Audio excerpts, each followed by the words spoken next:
Syafi'iyah, Hanafiyah dan Hambaliyah dan Hanabilah itu mereka menyunahkan. Berarti kan tinggal satu yang enggak nih, Imam Malik berarti kan begitu. Iya. Berarti yang jumhur yang mana? Ya otomatis yang menyunahkan untuk melakukan adzan di telinga. Assalamualaikum warahmatullahi wabarakatuh. Halo teman-teman, ketemu lagi dengan dua Bang Deso ya di channel Mr. Coach. Yuk mari kita ngobrol di channel ini. Yuk mari kita siapkan kopinya yang tenang, ngolah pikir dengan share serius tapi santai. Assalamualaikum warahmatullahi wabarakatuh. Waalaikumsalam warahmatullahi wabarakatuh. Dengan Mbak siapa dari mana? Saya dengan Lala dari Pondok Gede. Ya silakan Mbak Lala. Pak Ustadz, saya ingin bertanya. Tadi kan Pak Ustadz sempat menyampaikan mengenai panggilan azan dan dihubungkan dengan adanya budaya-budaya, khususnya yang ada di budaya yang ada di Indonesia sendiri. Nah, yang ingin saya tanyakan adalah terkait dengan azan.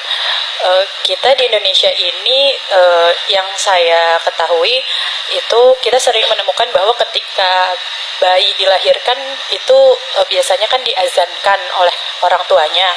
Nah itu apakah itu, sedangkan yang saya ketahui, maaf jika saya ini masih fakir ilmu, sedangkan azan tersebut merupakan panggilan sholat. Nah itu ketentuannya bagaimana Ustadz? Apakah itu termasuk hanya dalam budaya yang menjadi kebiasaan atau seperti apa? Karena yang saya pahami selama ini ketika bayi itu diazankan maka bayi itu masuk ke dalam agama Islam mengikuti orang tuanya. Tapi sedangkan di sisi lain ketika masuk Islam itu kan kita harus membaca syahadat. Gitu. Terima kasih Ustadz. Assalamualaikum warahmatullahi wabarakatuh. Waalaikumsalam warahmatullahi. Ya, ini pun tradisi yang ada di masyarakat. Ya, bukan di Indonesia saja, sejak zaman dahulu sudah banyak orang berpendapat tentang azan di telinga bayi. Wallahu a'lam bishawab. Terjadi khilaf ulama, tapi jumhur ulama mengatakan bahwa tidak sahih hadis tersebut.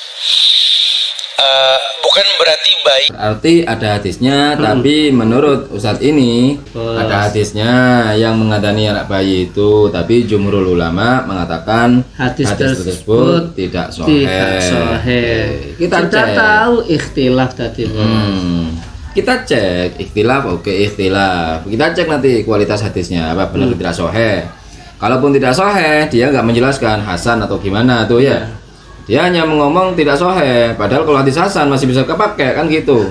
Ya kan? Jangankan hadis hasan, hadis dhaif saja saya mending mengamalkan hadis dhaif daripada mengamalkan ucapan orang-orang Wahabi yang tanpa hadis. Kan banyak ucapan mereka yang tanpa hadis, Bos. Iya, Bos, ya. Banyak tuh. Lebih milih mana ente? Ucapan manusia biasa tanpa berdasarkan hadis atau ayat Al-Qur'an dengan ucapan hadis dhaif. Masih ada bau-bau hadis nih. Hanya saja mungkin perawinya ada yang putus satu gitu. Tapi perawi yang atau ada perawi yang dipermasalahkan satu gitu. Tapi perawi zaman dulu yang dipermasalahkan itu dibanding dengan kualitas orang sekarang, keimanannya insya Allah keimanannya loh ya lebih baik keimanan orang dulu kan begitu. Jadi saya sih lebih memilih mendengarkan hadis dhaif daripada mendengarkan perkataan-perkataan ustaz-ustaz Wahabi yang tanpa dasar, serampangan. Bukan berarti bayi tidak boleh mendengar azan, karena azan itu seindah-indahnya panggilan.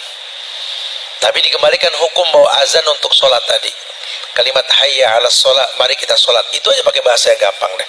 Kayak orang yang ngirim Al-Fatihah, ada kalimat ayat ihdinas siratal mustaqim, tunjuki kami jalan yang lurus. Kami siapa? Yang baca. Kenapa kasih orang? Kalau dikasih orang, kami kok yang baca? Kami ya banyak Pak. Bukan hanya yang baca hanya mewakili saja. Gimana sih? Nah, kami tuh. Kami kok saya, kita yang baca katanya. Yang bukan yang baca saja. Kami itu menunjukkan jamak selama tidak ada faedah li ta'zim. Baru kalau ada faedah li ta'zim di situ baru seperti ayat Al-Qur'an, wa nahnu aqrabu ilaihi min hablil warid. Kami lebih dekat kepada mereka daripada urat nadi mereka sendiri. Kami di situ li ta'zim. Ada yang bilang ayat Al-Qur'an itu ada yang mengatakan Allah itu ana atau nahnu. Terserah. Kalau li ta'zim enggak apa-apa. Seperti assalamualaikum. Kum kan jamak, ditujukan kepada orang satu, enggak masalah. Itu li ta'zim, ya kan? Berarti ihdinas siratal Ihdinas bukan li ta'dzim itu. Semuanya. Semua orang umat Islam ya ingin ihdinas siratal mustaqim, ingin ke jalan yang lurus. Makanya walaupun yang ngomong itu seorang diri baca ayat itu ihdina, yang dimaksud ihdina ya kaum muslimin semuanya gitu. Kalau kasih kami ihdinas siratal mustaqim, ya memang terjadi khilaf di situ. Adapun tentang azan di telinga bayi ini, di kitab Adawad Dawa Ibnu Qayyim al-Jauziyah salah seorang ulama yang memperbolehkan, ya, yang memperbolehkan. Tapi rujukan hadis secara ilmiah tidak ada hadis yang sahih. Lau kana khairan la sabaquna ilaih. Kalau seandainya baik para sahabat sudah melakukan dan tak ada sahabat. Ini mengakui berarti dia kan ya? Iya. Gini, ada dua kelemahan di sini dia kan. Yang pertama, dia mengatakan Ibnu Qayyim al-Jauzi memperbolehkan. Siapa Ibnu Qayyim al-Jauzi ini? Ulama Wahabi. Ya ulamanya mereka tuh. Sufi sebenarnya dia, kan begitu. Mereka bilang seluruh ulama-ulama Wahabi ini pasti berdasarkan hadis yang sahih. Tuh. Ibnu Qayyim memperbolehkan. Tapi kata dia tidak ada hadis yang sahih. Nah, berarti gini yang benar gimana ini? Ini yang benar gimana? Iya ya. Statement berarti kalau begitu statement ulama Wahabi pasti berdasarkan kalau Allah kalau Rasul melalui hadis-hadis yang sahih, bohong tuh.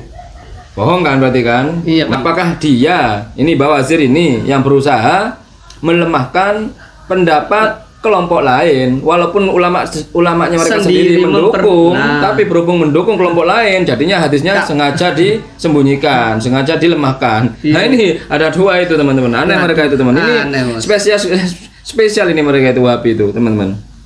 Pun yang melakukan itu. Nah, buat kita menyikapi khilaf yang ada bagaimana Ustaz? Kembalikan ke hukum asal supaya nggak terjadi khilaf. Kalau memang azan untuk orang sholat maka kembalikan ke situ. Wallahu alam bishawab, ya. Memang terjadi khilaf, tapi secara ilmiah kalau kita mau belajar tidak ada satu hadis yang sahih pun berkaitan dengan azan di telinga bayi.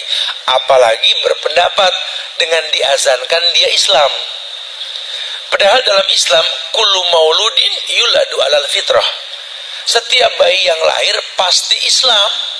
Nah itu Anda tahu fitrah sudah Islam, makanya dimasukkanlah kalimat pertama itu. Kalau di kami itu ya pertama lahir langsung diadani. Kenapa? Agar kalimat pertama yang didengar oleh bayi adalah suara adzan. Ya kan? Itu sugesti awal Pak kepada bayi Pak. Oke Bos. Sekarang kita coba cari referensi Bos ya. Apakah hadisnya tidak ada yang sahih? Atau jumhur ulama telah sepakat bahwasanya tidak ada hadis sahih yang menjelaskan tentang hal itu Bos ya. Kita cek Bos ya. Pertama kita akan pergi ke Darul Ifta saja Bos ya. Ini Darul Ifta Mesir. Yustahabu liman wulida lahu waladun ay yu'adzina fi udhunihi al-yumna wa yuqima fi udhunihi al-yusra. Dzakaron kana au unsa. Wa yakunul adan bila fi adri shalah li fi'li Nabi sallallahu alaihi wasallam fa an Ubaidillah bin Abi Rafi' an Nabihi qala ra'aitu Rasulullah sallallahu alaihi wasallam adzana fi udhunil Hasan bin Ali hina waladathu Fatimatu bis shalat. Ada hadisnya. Ternyata ada hadisnya. Ternyata apakah ini hasan atau sahih kita lihat nanti. Bos ya. Begitu Pak. Walaupun ada riwayat bahwasanya Nabi tidak melakukan adzan kepada putra beliau sendiri. Tuh, Sayyid Ibrahim kalau nggak salah ya. Tidak melakukan adzan di telinga putra beliau ya, tapi mungkin waktu itu dulu belum disyariatkan. Tapi ketika Sayyidina Hasan lahir buktinya Nabi mengadani, berarti sudah disyariatkan kan begitu Pak ya. Kita lanjut tafsirnya. Al-fuqaha mukhtalifuna fi hukmi ta'dzin fi udunil maulud hina wiladatihi. Benar memang kayak tadi orang Pak Bawazir betul ikhtilaf. Jumhurnya gimana? Kata Pak Bawazir, jumhurnya tidak melakukan hal itu. Kenapa? Hadisnya jumhur ulama tidak menemukan yang sahih, tidak mensahihkan. Sekarang ini wadhaba jumhurul fuqaha'i minal Hanafiyah wa Syafi'iyah wal Hanabila ila istihbabi at-ta'dzin inda wiladatihi. Jumhur ulama Hanafi, Syafi'i dan Hambali. Itu ulama Syafi'iyah, Hanafiyah dan Hambaliyah dan Hanabilah itu mereka menyunahkan untuk berarti kan tinggal mengadani. satu yang enggak nih Imam Malik berarti kan begitu. Iya. Berarti yang jumhur yang mana? Ya otomatis yang menyunahkan untuk melakukan adzan di telinga Telinganya. kanan anak bayi dan iqamah di telinga kirinya. Kan begitu, Pak. Ya. Nah, ini hadisnya tadi, Pak. Fa Ubaidillah ibni Abi Rafi'in an abihi qala ra'aitu Rasulullah sallallahu alaihi wasallam adzana fi udhunil Hasan ibn Ali hina waladathu Fatimatu bi shalah. Akhrajahu al-Imam Abu Dawud wal Imam Tirmidzi fi Sunan wa qala Abu Isa aqibahu hadza hadisun hasanun sahihun. Pak, itu Pak. Menurut Hasanun sahih. Abu Isa di akhir kutipan ini ada hadisun hasan sahih. Hasan sahih, Pak. Hasan sih sahih. Nah, begitu. Sekarang kita pindah ke Bin Bas ya. Bin Bas nih, Wahabi nih, Wahabi. Oke. Warada fi ba'dil ahadisi annahu yu'adinu fil yumna wa yuqamu fil yusra. Wa fi sanadiha ba'dun wa fi sanadiha ba'dud dhafi. Ada sebagian sanadnya yang mendhaifkan. Walakinahu min amalil muslimin. Tapi itu sudah dilakukan oleh kaum muslimin. Faman fa'ala dzalika fala ba'sa, wa man tarakahu fala ba'sa. Melakukan enggak apa-apa, meninggalkan enggak apa-apa. Kemudian, tapi di sini diperkuat wajah fi hadisin rawahu Tirmidzi wa sahahahu. Hadis diriwayatkan oleh Imam Tirmidzi dan disahihkan juga. Anna Rasul kana yu'adinu fi udhuni shabi bil yumna. Wajah fi hadisin akhar annahu kana yuqimu fil yusra. Yaqulu Umar bin Abdul Aziz wa jama'atun min ahli ilmi annahu yanfa'u hadha syai'u qad daraja alaihi jam'un minal muslimin. Itu Pak. Walaupun Wahabi berpendapat dilakukan enggak apa-apa, ditinggalkan enggak apa-apa, tapi ada hadisnya.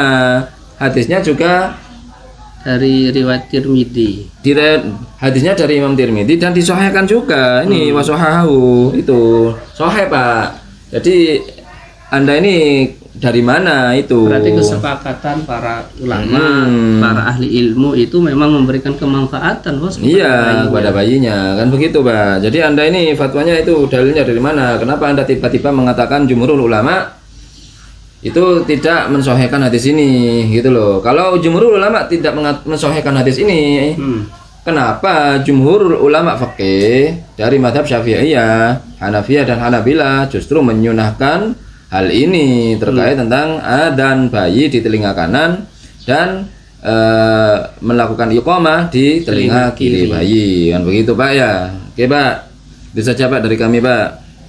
Oke, itu saja obrolan hari ini, mudah-mudahan bermanfaat, mudah-mudahan mencerahkan, dan mudah-mudahan kita bisa bersikap bijak lagi. Yang baik-baik semuanya datang dari Allah, yang jelek-jelek datang dari kami. Mohon maaf. Wa akhirul kalam, assalamualaikum warahmatullahi wabarakatuh. Waalaikumsalam warahmatullahi wabarakatuh.